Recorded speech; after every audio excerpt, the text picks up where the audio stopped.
Taking a look at the 5 things you need to know before you go. In Berkeley County, voters approved an extension to the 1-cent transportation sales tax. That revenue will fund transportation improvements. In Georgetown County, a similar penny tax extension passed, and that money will pay for dredging, fire and rescue service improvements, as well as road projects in that area. Charleston County voters have decided to open up their wallets by passing 2 referendums on yesterday's ballot. The first, voters approved continuing a 1% sales tax to build and improve schools. That tax is expected to raise $80 to $85 million a year. Voters also gave a nod to a $108 million library referendum. That will allow 5 new libraries to be built, with 3 of those will replace existing branches.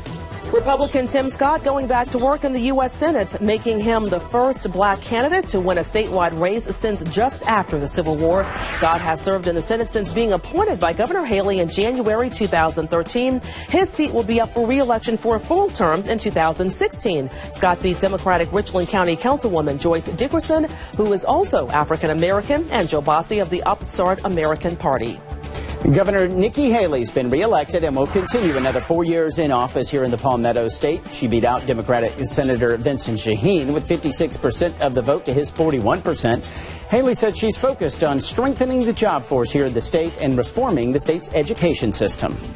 And the number 1 thing you need to know before you go, Republicans now have control of both the House and the Senate in the new 114th Congress. The GOP picked up more than the 6 seats needed to gain a majority in the Senate and could wind up with the biggest House majority since Harry Truman was president 60 years ago.